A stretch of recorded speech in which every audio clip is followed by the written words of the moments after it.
কলকাতাতে তো প্রচুর শো হচ্ছে এবং প্রচুর শো হয়েছে। তো সেক্ষেত্রে বলবো যে আমরা বলেছিলাম যে আজকে একটা ইন্টারন্যাশনাল শোয়ের খবর আছে, যেটা আমি আপডেট দিয়েছিলাম গতকাল যে কামিং সুন বলে। তো আজকে সেটারই কথা বলা হবে এবং শোটার ডিটেলসটাও আজকে বলা হবে যে শোটার মধ্যে কি কি আছে, নতুনত্ব আমরা কি পাচ্ছি এবং কি হতে চলেছে। তো আমাদের ফ্লায়ারটা ফার্স্টে আমি ওপেন করি।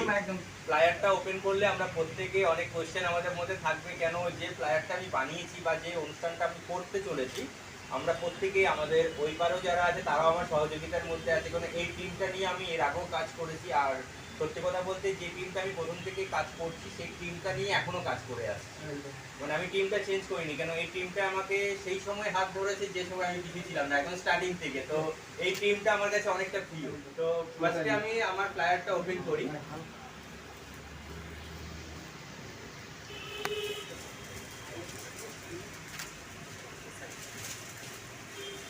তো এটা হচ্ছে আমাদের ফ্লায়ার, আমি এখনো দেখাই দিই ফ্লায়ারটা। তো এটার মধ্যে পুরো জিনিসটা বোঝা যাবে অ্যাকচুয়ালি আমাদের শোটা কি হচ্ছে এবং কি হতে চলেছে। তো প্রপারলি আমরা দেখেছি কলকাতায় ইন্টারন্যাশনাল বললে কলকাতাতেই শো হয়, একদম একদম। তো এই জিনিসটা যে ইন্টারন্যাশনাল, তো ইন্টারন্যাশনালি যে শোটা হচ্ছে সেটাই আমি একদম বলছি। তো আমি চাইবো প্রত্যেকেই এটাকে হাতে ধরুন প্রথম কাজকে। এইটা হচ্ছে আমাদের flyer, star face of national two international করেছি। কেন আমার প্রোগ্রাম যেটা হবে সেটা ন্যাশনাল হবে, মানে আমি কলকাতায় করছি, কিন্তু এর যেটা সবচেয়ে বড় চমক হচ্ছে সেটা হচ্ছে যে আমাদের ফাইনালিস্ট, যে আমাদের উইনার হচ্ছে, আমাদের এখানে দেখুন আমরা প্রত্যেক জায়গায় কিন্তু কি দেখি মিস্টার অ্যান্ড মিসেস বা Mr and Mrs and kids বা মিস হোয়াট এভার, যেখানে অ্যান্ড থাকে, কিন্তু আমি এখানে করেছি কিন্তু মিস্টার অর মিস। কেন আমাদের এখানে কিন্তু দুজনেরই উইনার হচ্ছে, মানে মিস্টারও উইনার হচ্ছে এবং মিসেসও উইনার হচ্ছে, মানে মিস উইনার হচ্ছে। কেন আমি এখানে মিসেস কোনো ক্যাটাগরি আমি রাখিনি এবং কিডস কোনো ক্যাটাগরি রাখিনি এবং ট্রান্সজেন্ডার আমি কোনো ক্যাটাগরি রাখিনি, আমি শুধু এখানে মিস্টার এবং মিস শুধুই রেখেছি। তো মিস্টার অর মিস যেটা হচ্ছে সেটা হচ্ছে দেখুন star face of national two international, মানে আমাদের যে অনুষ্ঠানটা হবে বা আমাদের যে মডেলিং এর শোটা হচ্ছে, আমাদের শোটা সেটা হচ্ছে আমাদের কলকাতায় হবে।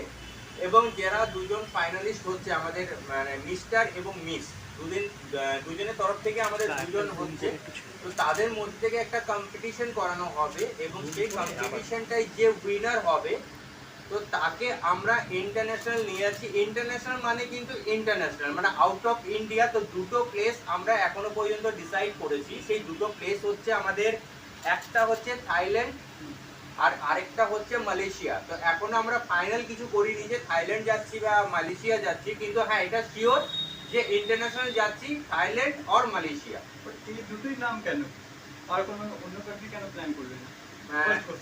একদম একদম ভালো কোয়েশ্চেন করেছো। তো থাইল্যান্ড বা মালয়েশিয়া এই জন্য করেছি, কেন মালয়েশিয়া কিন্তু সবারই একটা টুইন টাওয়ার দেখার একটা খুব ইচ্ছা থাকে, আর ওখানে লোকেশন গুলো খুব ভালো। আমি যদি এখনো পর্যন্ত মালয়েশিয়া যাইনি, থাইল্যান্ড আমার ঘোরা আছে, আমি রিসেন্টলি গিয়েছিলাম জানুয়ারিতে।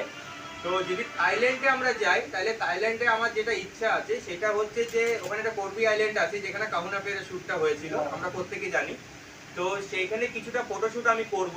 আর সেকেন্ড হচ্ছে কোরাল আইল্যান্ডে কিছুটা হবে। আর পাটায়ার ফার্স্ট বেনিফিট হচ্ছে যারা যারা এখানে পার্টিসিপেট করছে, মানে আমার যতগুলো, আমি আপাতত 30টা মডেল নিয়ে কাজ করার ইচ্ছা আছে, হয়তো বেশি করতে পারবো না, 30টাই করব, যদি তারপরে হয়তো অসুবিধা নেই, কিন্তু আমার 30টা টার্গেট আছে। 30টা। আচ্ছা, এখানে দেখা যাচ্ছে যে অডিয়েন্সদের জন্য কিছু রেখেছেন, তো সেটার ব্যাপারে যদি একটু ডিটেলস বলেন। অডিয়েন্স, হ্যাঁ ডেফিনেটলি অডিয়েন্সের ব্যাপারটা খুব ভালো একটা প্রশ্ন করেছো তুমি। তো অডিয়েন্সের জন্য যেটা হচ্ছে, আমরা প্রত্যেকটা শোতে যাই, গিয়ে দেখি যে অডিয়েন্সরা চুপচাপ বসে থাকে, শো দেখে বাড়ি চলে যায়, এটাই নর্মালি হয়ে থাকে। যারা আমরা পার্টিসিপেট করি, যারা মডেলসরা থাকি, ফিমেল মডেল হোক মেল মডেল হোয়াট এভার, যতজন বা ডিজাইনার যারা থাকে, যারা অ্যাঙ্কর থাকে বা যারা স্পন্সর থাকে, সবাই কিন্তু ফুটেজ পাই, আমরা প্রত্যেকে আমরা সম্মান পাই, কিন্তু অডিয়েন্সের জন্য কেউ চিন্তা করে না। তো এইখানে যেটা হচ্ছে যে অডিয়েন্সরা যারা একটা এন্টারটেনমেন্ট হয়, অডিয়েন্সরা যারা একটু ভালো লাগে যে হ্যাঁ আমরা একটা শোতে এসেছি, আমাদের মধ্যে একটা কম্পিটিশন কিছু হয়, তো সেই জন্য আমি অডিয়েন্সের জন্য যেটা রেখেছি সেটা হচ্ছে ওদের মধ্যে একটা লাকি ড্র হবে। আচ্ছা আচ্ছা, ঠিক আছে, ওদের মধ্যে একটা লাকি ড্র হবে, যতজন অডিয়েন্স থাকবে আমাদের এই শোতে ততজনের মধ্যে একটা লাকি ড্র হবে, এবং ওই লাকি ড্রর মধ্যে যে উইনার হবে তাকেও কিন্তু একটা প্রাইজ দেওয়া হবে, গ্রিন চিলি এন্টারটেইনমেন্ট। কলকাতায় বা অন্য কোথাও যখন কোনো ফ্যাশন শো হয় তার আগে গ্রুমিং ক্লাসেস তো হয়, আমরা গ্রুমিং ক্লাসেসের ব্যাপারটা শুনেছি, কিন্তু এখানে আপনি ইন্টারন্যাশনাল গ্রুমিং ক্লাসেস লিখেছেন, সেটা কি বলতে চাইছেন?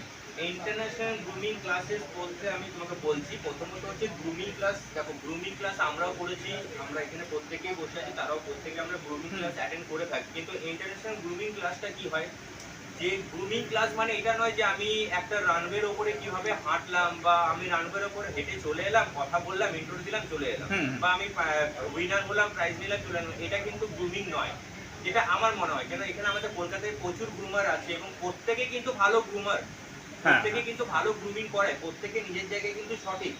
কিন্তু গ্রুমিংটা কি হয়, অ্যাকচুয়ালি গ্রুমিং যদি আমি পার্টিকুলার বলি, তাহলে গ্রুমিং এর মধ্যে শুধু ওয়ার্ক পড়ে না, গ্রুমিং এর মধ্যে তোমার পশ্চার কিভাবে দাঁড়াবে তুমি, কিভাবে তুমি ওয়ার্ক করবে, কিভাবে তুমি মাইক নেবে, কিভাবে তুমি মাইকের সাথে নিজের ফেসের মুভমেন্ট করবে, হাতের মুভমেন্ট কিভাবে করবে, বা যখন তুমি প্রাইজ নিচ্ছ বা কোনো ট্রফি বা কোনো তোমাকে কোনো কিছু দিয়ে তোমাকে সম্বোধনা জানানো হচ্ছে, তোমার পশ্চার কি থাকবে, তোমার ভয়েস মডুলেশন কি থাকবে, তোমার ভয়েস টোন কি থাকবে, তুমি কোন জায়গায় কি কথা বলতে হবে, এবং যখন তুমি কোনো জায়গায় নিজেকে প্রেজেন্ট করছো, তোমার দাঁড়ানোর যে পশ্চার, প্রত্যেকটা জিনিস কিন্তু গ্রুমিং এর মধ্যে পড়ে। আমরা অনেক সময় দেখি যারা মানে মডেলসরা হই, আমরা কি হয় যখন ইন্ট্রো দিই বা আমরা কথা বলি, আমরা কিন্তু ভয় খাই।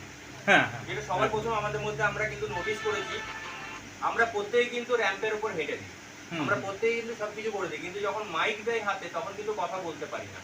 তো এগুলো কিন্তু একটা গ্রুমিং ক্লাসের মধ্যে পড়ে, যে তুমি মাইক যখন তুমি পাচ্ছ হাতে, তো তুমি কিভাবে কথাটা বলবে, তোমার ফেস মুভমেন্ট কি থাকবে। কেন আমরা অনেক সময় দেখি, আমি নর্মালি একটা ছোট এক্সাম্পল দিচ্ছি, যে আমরা কথা বলতে বলতে যখন আমরা পাশে কারোর সাথে কথা বলি, তো আমাদের ফেসটা করে কিন্তু মাইকটা এই জায়গায় থেকে যায়, সেটা কিন্তু কারেক্ট নয়। কেন আমার ফেসের সাথে আমার মাইকের মুভমেন্টও হবে, আদারওয়াইজ ভয়েসটা ব্রেক হয়ে যায়। এগুলো একটা গ্রুমিং ক্লাসের মধ্যে পড়ে। তো ওই জন্য দেখবে যে আমার এখানে ফ্লায়ারের মধ্যে আছে যে আমি 5টা ইন্টারন্যাশনাল গ্রুমিং ক্লাস করিয়েছি, কারণ আমি নিজে ক্লাস করে এসেছি, তো আমি জানি যে ইন্টারন্যাশনাল গ্রুমিং ক্লাসটা কি হয়। তো সেই ক্ষেত্রে আমি এখানে 5টা গ্রুমিং ক্লাস যে দেবো, তার মধ্যে আমার কিন্তু ভয়েস মডুলেশন থেকে একটা মাইক হ্যান্ডেলিং মানে অ্যাঙ্কারিং এর পোর্শনটা পর্যন্ত আমি করাবো, যাতে একটা মানুষ দাঁড়িয়ে যখন কোনো কথা বলবে, তার সেলফ কনফিডেন্ট যেমন লো না হয়ে যায়, এবং ওয়াকিং এর ক্ষেত্রে কতটা তুমি মুভমেন্টে হাঁটবে, কোন গানের সাথে কি পশ্চারে তুমি হাঁটবে, তোমার প্রেজেন্টেশন কি থাকবে, তোমার মানে হাঁটার যে একটা মুভমেন্ট থাকে বা একটা স্পিড থাকে, সেটা প্রত্যেকটা কিন্তু সেম হয় না। প্রত্যেকটা ড্রেসের সাথে কিন্তু আলাদা আলাদা মুভমেন্ট হয়, প্রত্যেকটা ড্রেসের সাথে কিন্তু ওয়াকিং এর স্টাইল চেঞ্জ হয়। আমি যেটা ওয়েস্টার্নের করে করব, সেটা কিন্তু এথনিকে যাবে না।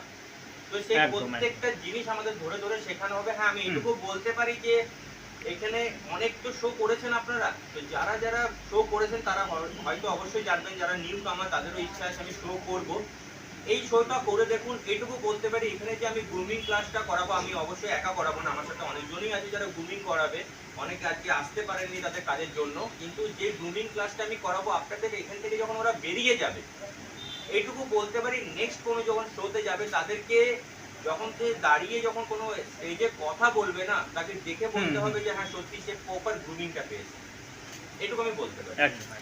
আপনি এই গ্রুমিং ক্লাসটা কবে থেকে শুরু করতে চাইছেন? যদি দেখো, যদি বলবো না, আমি শোটা ফেব্রুয়ারি 2025 যখন করছি, তো গ্রুমিং ক্লাসটা আমার ইচ্ছা আছে জানুয়ারি থেকে স্টার্ট করার। কারণ আমার গ্রুমিং ক্লাস প্রত্যেকে 2টো ক্লাস দেয় বা 3টে, ম্যাক্সিমাম 3টে ক্লাস দেয়। আমি কিন্তু 5টা ক্লাস লিখেছি, মানে এটা নয় যে আমি 5টা ক্লাস দেবো, আমি পেমেন্ট পেয়ে গেছি ভাই আর আমার কোনো দরকার নেই, আমার ভাই টাকা পকেটে চলে এসছে মানে আমি 5টা ক্লাস বলেছি 5টা, এটা নয়। আমার যদি মনে হয় যে 5টা ক্লাসে আমার মডেলসরা সেরকম ভাবে গ্রুমিংটা পায়নি, তো আমি এক্সট্রা আরো 2টো ক্লাস দেবো। কিন্তু আমার যা গ্রুমিং ক্লাস হবে সব জানুয়ারি মাসে পুরোটা আমার। দেখো আমি সেইভাবে তো কাউন্ট করিনি টিমে কতজন থাকে, বাট হ্যাঁ একটাই কথা বলবো, আমার পরিবারটা অনেক বড়, ছোট্ট একটা পরিবার নিয়ে শুরু করেছিলাম। পরিবারের মধ্যে সবাই, কেন এখানে যতজন আছে আমাকে এতটা সাপোর্ট করে, আমার একটা ফোনে চলে আসে, মানে ইন্দ্রনীল থেকে শুরু করে বলো বা আমাদের নারদা বলো, সবাই প্রত্যেকেই বলছি, মানে বা রুদ্র বলো, শালিনী বলো, যখনই কাউকে আমরা ফোন করি বা আমরা বলি যে আমার একটা শো আছে, বা সিমন আছে, আমার আজকে সুদীপ তো আসতে পারিনি, দীপঙ্কর আছে, নেহাও আছে, নেহাও আসতে পারিনি আজকে, সিঞ্জিনি আছে, কিন্তু সেই ক্ষেত্রে বলবো যে একটা ফোন করলেই চলে আসে। কিন্তু এটা শুধু আমার প্রোগ্রাম নয়, যারা ওই পারে আছে তাদেরও প্রোগ্রাম, এবং আমি প্রত্যেককে এই শোতে আমি ইনভাইট করব। এটা নয় যে আমি ভাই আমার যারা গ্রুপে বা আমাকে যারা ভালোবাসে বা আমার সাথে যার বন্ডিং আছে আমি তাকে এই শোতে ডাকবো, সেটা নয়।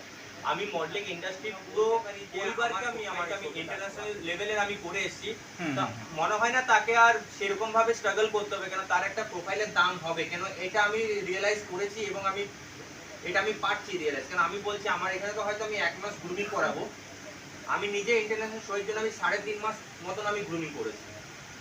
আপনাদের এখানে জুরিতে কে কে থাকছে? জুরিতে দেখো, আমি প্রথমত বলছি জুরিতে যারা থাকবে তারা একদমই নিউ ফেস থাকবে। নিউ ফেস বলতে এটা নয় যে তারা ফার্স্ট টাইম জুরির কাজ করছে বা ফার্স্ট টাইম তারা জুরিতে বসছে, এটা নয়। অবশ্যই তাদের এক্সপিরিয়েন্স থাকবে এবং তারা অনেক জায়গায় জুরির কাজ করে এসছে, এরকম কোনো মানুষকে আমি নিয়ে আসবো। কিন্তু জুরিতে যারা যারা থাকবে, কেন ফার্স্ট অফ অল আমি একটা কথা বলতে ভুলে গেছি। এই দেখুন, আমি প্রথমে একটা কথা বলি, কালকে যখন আমি পোস্ট করেছিলাম, একদম কালকে আমি কামিং সুন বলে পোস্ট করি, তখনই আমার কাছে 2-3 জন ফোন করেছিল মডেল, যে আপনার যে শোটা হচ্ছে তার মধ্যে কি কি বেনিফিট আছে। তো আমি বললাম যে আমি কালকে ফ্লায়ার রিলিজ করছি। তো ও বললো যখন আপনি ইন্টারন্যাশনাল করছে তাহলে এর মধ্যে এক্সট্রা কত টাকা লাগবে, তাহলে আমি উইনারের জন্য কত দিতে হবে। তো ফার্স্ট আমি কথা একটা বলে দিই, আমার যেটা রেজিস্ট্রেশন ফি আমি সেইটুকুই নেব। কেন আমি এখনো পর্যন্ত কারোর কাছে 2 পয়সা এক্সট্রা নিইনি যে তুমি আমাকে 2 পয়সা দাও তো তোমাকে আমি ভালো জায়গায় পৌঁছে দেবো বা আমি তোমাকে উইনার করে দেবো বা ফার্স্ট রানার আপ করে দেবো। কেন এই জিনিসগুলো আমি সাফার করেছি লাইফে। একদম আমি অনেক জায়গায় কম্পিটিশনে গেছি, যে কম্পিটিশনে যাওয়ার পরে বলেছে আমি তুমি আমাকে এত টাকা দাও আমি তোমাকে উইনার করে দেবো। তো আমার এখানে যেটা হবে সেটা হচ্ছে যে তুমি যতটুকু টাকা দেবে, যেটা রেজিস্ট্রেশন ফি আমি সেইটুকুই নেব। তোমার যা ট্যালেন্ট থাকবে, তোমার যা এক্সপিরিয়েন্স থাকবে, তুমি যতটুকু জানো এবং তুমি যতটা পারবে, তোমার 100% তুমি এখানে দাও। তোমার মধ্যে যদি ক্যাপাবিলিটি থাকে এবং তোমার মধ্যে সেই স্ট্রেংথটা থাকে যে হ্যাঁ আমি উইনার হতে পারি, দেন তুমি অবশ্যই হবে। কেন এখানে কোনো আলাদা করে 1 পয়সা নেওয়া হবে না যে তুমি আমাকে 30,000 টাকা দাও, তুমি আমাকে 4,000 টাকা এক্সট্রা দাও, তোমাকে আমি উইনার করে দেবো। কেন আমি এখানে টাকার দাম দেখছি না, আমি এখানে যেটা দেখছি সেটা হচ্ছে মেন যে তোমার ট্যালেন্ট কতটা। আর এখানে যারা জুরি থাকবে সেই জুরির আমি একটাও ফ্লায়ার আমি বের করব না, এই কারণে কেন সেই জুরিরা সেই দিনই সব পরিচিত হবে যেদিন আমার ফাইনাল শোটা হবে। যত মডেলসরা থাকবে সেদিনই কিন্তু সেই জুরিদেরকে দেখবে যে আমাদের সেক্ষেত্রে এখানে আমরা নতুন কি দেখতে পাবো? নতুন যদি বলি কি দেখতে পাবো, তাহলে আমি একটাই কথা বলবো যে এই শোটার মধ্যে কিন্তু আমি টোটাল কর্পোরেট লেভেলের করব। এবার আমি যেহেতু কর্পোরেটে অ্যাঙ্কারিং করি, তো আমি জানি একটা মডেলিং শোতে কর্পোরেট লেভেলে যখন আমি করবো তাহলে কীরকম সেই শোটা হয়। আমি কিছু বলে রাখি, সেটা হচ্ছে যে আমার যে অ্যাঙ্কার থাকবে, যিনি হোস্ট করবেন আমার শোটা, আমি তার আচ্ছা। সাথেও কথা বলেছি, সেও কিন্তু প্রপার যে কর্পোরেটে অ্যাঙ্কারিং করে আমি Okay. তাকেই কিন্তু রাখবো। আচ্ছা, মানে এটা নয় যে আমি কাউকে ছোট করছি না, নিজের প্রফেশনে প্রত্যেকেই সমান, কিন্তু আমি যাকে রাখবো সে একদম প্রপার যে কর্পোরেটে অ্যাঙ্কারিং করে আমি তাকে রাখবো। এবং যে জুরিতে বসে থাকবে, এটা নয় যে শুধু মডেলিং ইন্ডাস্ট্রি থেকে আমার জুরি থাকবে। আমার যারা জুরি থাকবে, কেউ হয়তো ইভেন্ট ইন্ডাস্ট্রি থেকে কেউ থাকবে, কেউ মডেলিং ইন্ডাস্ট্রি থেকে থাকবে, কেউ হয়তো আমাদের ফিল্ম ইন্ডাস্ট্রি থেকে থাকবে। এইভাবে নিয়ে আমি এটা করব। কেন অনেক সময় কি হয়, হয়তো আমি মডেলিং এর একটা শো করছি, আমার লুকস ভালো আছে, আমি হাঁটতে ভালো পারি, আমি ভালো কথা বলতে পারি, ইভেন আমি ভালো মানুষকে এন্টারটেনমেন্ট করাতে পারি। তো আমি কাজ করলাম, স্টেজ থেকে নামলাম, চলে গেলাম, প্রাইজ পেলাম না পেলাম, উইনার হলাম, সেটা পরের কথা। হুম হুম, কিন্তু কার চোখে কোথায় কিভাবে লেগে যায় কেউ বলতে পারে না। তো সেই একদম। জন্য আমি একটা ফিল্ম ইন্ডাস্ট্রি থেকেও একজন মানুষকে রাখবো, একটা আমাদের ইভেন্ট ইন্ডাস্ট্রি থেকেও রাখবো, দরকার পড়লে আমি মডেলিং ইন্ডাস্ট্রি থেকে রাখবো, আমাদের মিডিয়া ইন্ডাস্ট্রি থেকেও একজন জাজ থাকবে, দরকার পড়লে আমি 4টে জাজ রাখবো। হতে পারে, এটাও তো হতে পারে যে কার লাভ কোথায় ফেভার করে যায়, হয়তো তার ফেস এতটা ভালো বা তার ওয়ার্ক এতটা ভালো বা সে এতটা ভালো কথা বলতে পারে যে হয়তো তার অন্য জায়গায় কোথাও চান্স হয়ে যেতে পারে, যে হয়তো আমাদের মিডিয়া আমাদের মুভি বা আমাদের ফিল্ম ইন্ডাস্ট্রি, টলিউড ইন্ডাস্ট্রি থেকে যাকে রাখবো তার চোখে হয়তো লেগে গেল। কেন এখানে তো আমার কোনো স্বার্থ নেই যে ও পেয়ে গেল তো আমি কেন পেলাম না। হচ্ছে এটাতে অপরচুনিটি কি কি থাকছে? অপরচুনিটি বলতে দেখো, এই জিম শুট একটা কম্পালসারি থাকছেই, যে জিম শুট তো তুমি পাচ্ছ। সেকেন্ড হচ্ছে আমাদের যে ফার্স্ট রাউন্ডটা হবে তার যে ড্রেসটা, মানে যেটা আমাদের একদম ইন্ট্রো রাউন্ড যেটা যায়। তো ইন্ট্রো রাউন্ডটা মানে আমাদের প্রত্যেকের ক্ষেত্রে একটা আমরা ফুল র্যাম্প করি হয়ে যায়, কিন্তু এখানে কিছু একটু এক্সট্রা অর্ডিনারি থাকবে, এটুকু আমি কথা বলতে পারি। মানে একদম মানে প্রমিস করে বলতে পারি যে এইখানে যে গ্রুমিংটা হবে সম্পূর্ণ আলাদা।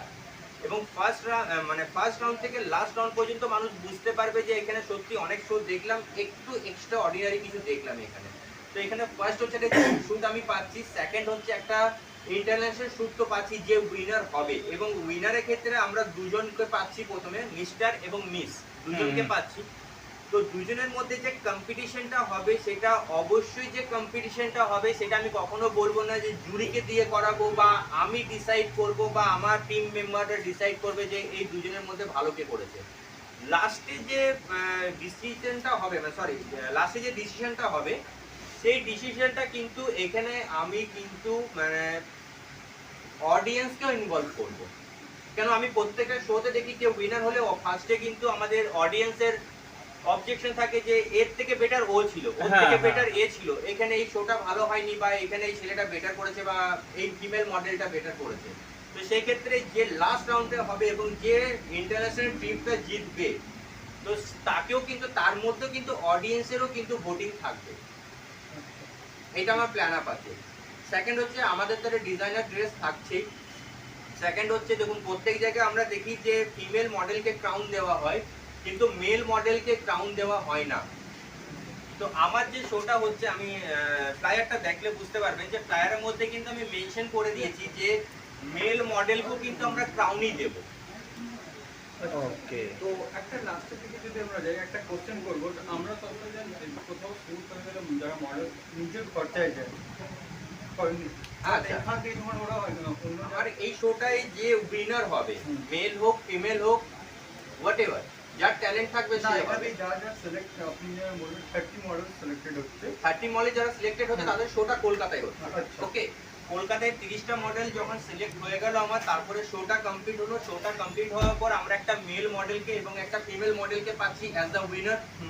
এবার অ্যাজ দ্য উইনার হওয়ার পর তাদের মধ্যে একটা কম্পিটিশন হবে, যেটা মেল মডেল আর ফিমেল মডেল যে ফার্স্ট হয়েছে তাদের মধ্যে যে কম্পিটিশনটা হবে সেখানে কিন্তু শুধু জুরিরা থাকবে না, জুরিদেরও ডিসিশন থাকবে এবং অডিয়েন্স যারা থাকবে তাদেরও কিন্তু ওখানে ভোটিং থাকবে। সেইখানের মধ্যে যে ফার্স্ট হচ্ছে সে মেল মডেল বা ফিমেল মডেল সে পাচ্ছে আমাদের ইন্টারন্যাশনাল ট্রিপটা, মানে আমাদের শ্যুটটা। কিন্তু এটা নয় যে আমি যে মডেলকে ইন্টারন্যাশনাল নিয়ে যাচ্ছি তাকে আমি পার্সোনালি ফোন করে বললাম যে যাওয়া আসার টিকিটটা তোমাকে করে নিতে হবে তাহলে আমি তোমাকে নিয়ে যাবো, না, পুরোটা কিন্তু আমি বেয়ার করব। তার থাকা খাওয়া এবং ফ্লাইটের খরচা পুরোটা আমরা বেয়ার করব। খালি ওকে যেটা বেয়ার করতে হবে সেটা হচ্ছে ওখানে যদি কেউ কিছু শপিং করে সেটা নিজস্ব খরচা, আর সেকেন্ড হচ্ছে পাসপোর্ট যেটা বানাতে হবে সেটা কিন্তু নিজস্ব খরচা। হ্যাঁ, এবার যদি আমি থাইল্যান্ডে হয়তো গেলাম বা মালয়েশিয়া গেলাম, তার একটা ভিসার একটা ব্যাপার থাকে, ভিসা আমাদেরকে করাতেই হয়, ভিসা না করালে তো আমরা পারমিশন পাবো না, সেই ভিসার খরচাটা কিন্তু আমি প্রোভাইড করব। কিন্তু দুটো জিনিস প্রোভাইড করতে হবে, যে আমার সাথে ইন্টারন্যাশনাল যাবে সেটা হচ্ছে একটা পাসপোর্টের খরচাটা, আর যদি সে ওখানে গিয়ে কিছু শপিং করে সেটা কিন্তু ওর ব্যক্তিগত ব্যাপার, সেখানে আমি ওকে কিছু সাপোর্ট করতে পারবো না। আর আপনি এই ফাইনালটা কি কলকাতাতেই করতে চাইছেন নাকি বাইরেই করতে চাইছেন? না, ফাইনাল যেটা সেটা কলকাতাতেই হবে। ফাইনালের পর যেটা ওর পাওনা, যেটা ইন্টারন্যাশনাল পুরো পোর্টফোলিও একটা শুট হবে, এটা নয় যে আমি সমুদ্র ধারে দাঁড় করিয়ে দিলাম বা রাস্তায় দাঁড় করিয়ে দুটো ফটো বের করে বললাম যাও তোমার ইন্টারন্যাশনাল শুট হয়ে গেছে।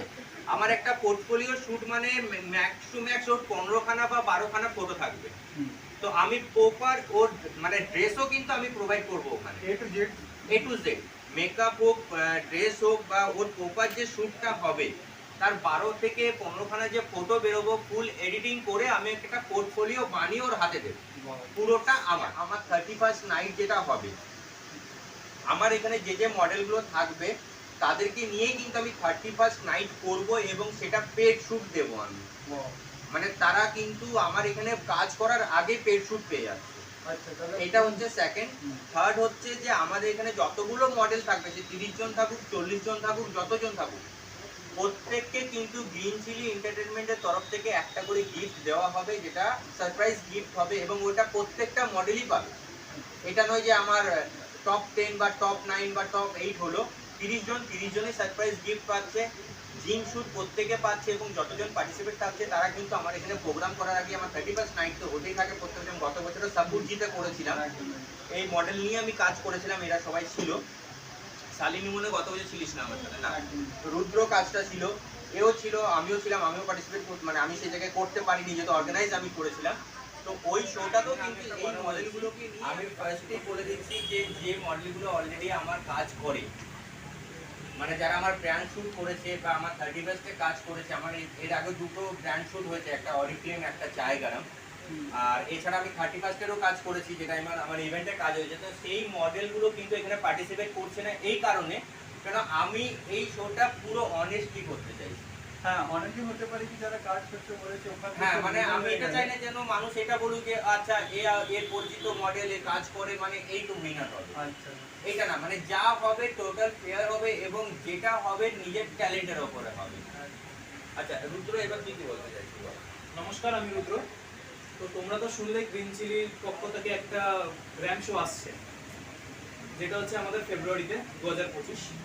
তো যারা যারা রেজিস্ট্রেশন করতে চাইছে, যেসব মডেলরা, যারা নিউ কামার বা মডেল আছো, যারা প্রফেশনাল মডেল আছো, যারা যারা করতে চাইছো, তারা অবশ্যই রেজিস্ট্রেশনটা করো। তোমরা তো শুনলে যে এখানে যারা উইনার হবে তাদের মধ্যে হয় ছেলে বা মেয়ে যে কোনো একজন পাচ্ছে হয় মালয়েশিয়া বা থাইল্যান্ডের একটা ফটোশ্যুট প্যাকেজ। ঠিক আছে, সেখানে সমস্ত কিছু আমরাই প্রোভাইড করছি, শুধুমাত্র পাসপোর্ট অ্যান্ড তার শপিংটা বাদে। তো শুনতেই পারলে এইমাত্র জিদ্দা যেটা বললো, সিনজিনি যেটা বললো, যে অনেক জায়গায় কি হয় যে কারো পরিচিত মুখ তাকে তারা উইনার করে দিল। ইভেন কি আমি যখন পার্টিসিপেট কোথাও করেছিলাম সেখানে আমার সাথে এরকম হয়েছে যে হয়তো আমার ট্যালেন্ট ছিল কিন্তু সেখানে আমি কোনো প্লেস পাইনি, কারণ তাদের পরিচিত মুখ ছিল বলে। কিন্তু আমরা এইটা চাই, এখানে যাদের ট্যালেন্ট আছে তারা আসো, এইখানে তোমাদের ট্যালেন্টের দাম দেওয়া হবে। সেটা আমরা খাতা কলমে লিখে দিতে পারি যে এখানে তোমরা আগে সবার আগে পাবে তোমাদের ট্যালেন্টের দাম। এবার একটু আগে যেটা দাদা বললো যে টাকা, হ্যাঁ অনেক জায়গায় এরকম হয় যে কেউ বললো 30,000, 40,000, 50,000, যে বা 2,000, 3,000 আমি এক্সট্রা দিচ্ছি, আমাকে ফার্স্ট সেকেন্ড থার্ড করে দাও, বা কিছুর মধ্যে একটা রাখো। বাট আমাদের এখানে সেটা একদমই ট্যালেন্ট আছে সেটাই হবে, এবং লাস্ট যে ফাইনাল যে হবে, যে ইন্টারন্যাশনাল ট্রিপে যাবে এবং যে ইন্টারন্যাশনালে গিয়ে নিজের একটা পোর্টফোলিও শুট করবে, সেটার মধ্যে কিন্তু জুরিরা থাকবে, মানে একটা জুরি ডিসিশন থাকবে, একটা কিন্তু অডিয়েন্সেরও যে কিন্তু voting এই যে থাকবে। শোটা আপনি করছেন, এটার কোনো ভেনিউ ঠিক করেছেন কি এখনো? ভেন্যু আপাতত ঠিক করিনি, আচ্ছা। অ্যান্ড খুব তাড়াতাড়ি আমি ডেট এবং প্লেস হুম। দুটো আমি এখনো কনফার্ম বলতে পারছি না। মোটামুটি ফেব্রুয়ারি 15 to 20-র মধ্যে রাখার চেষ্টা করব, আর যাতে প্রত্যেকের সুবিধা হয় সেক্ষেত্রে আমি সানডেতে রাখবো, কেন সানডেতে প্রত্যেকেরই ছুটি থাকে। অফ ডে করলে খুব সুবিধা, ওয়ার্কিং ডে করলে কিন্তু হয়তো আমি এতটা এই মেল মডেল থেকে ফিমেল মডেলটা বেশি বেটার ছিল, এইটা যেন ফিল না হয়। কেন আমি চাই অডিয়েন্সরা এর মধ্যে ইনভলভ থাকুক, কেন অডিয়েন্সরাও কিন্তু বেটার বোঝে, যে তারাও কিন্তু শো দেখে দেখে অভ্যস্ত, একদম যে তারাও কিন্তু প্রত্যেকটা শো অ্যাটেন্ড করে, তাদেরও হয়তো আমাদের 10% আইডিয়া আছে, তাদেরও কিন্তু 6% আইডিয়া আছে, তারাও কিন্তু বোঝে, তারা হয়তো হাঁটতে পারে না, তারা হয়তো স্টেজে উঠতে ভয় করে, কিন্তু তাদের মধ্যে ওই ট্যালেন্ট আছে যে তারা বুঝতে পারে কারা ভালো করছে কারা খারাপ করছে। তো এই ক্ষেত্রে আমি অডিয়েন্সেরও কিন্তু একটা ভোটিং রাখবো যে এ বেটার না ও বেটার, সেটাকে ইনক্লুড করব, করে যেটা ফাইনাল বেরোবে সবার সামনে কিন্তু হবে রেজাল্ট। এটা নয় যে আমি নিয়ে এলাম সাইডে সাইডে করে গুনতি করলাম বা সাইডে গিয়ে বুঝে নিলাম যে কে কাকে ভোটিং দিয়েছে তারপরে নিজের মতন করলাম, এটা নয়। যা ডিসিশন হবে পুরো পাবলিকের সামনে হবে। অসংখ্য ধন্যবাদ। আমি আরেকবার ফ্লায়ারটা ওপেন করতে পারি। একদম কোথায়? পারফেক্ট।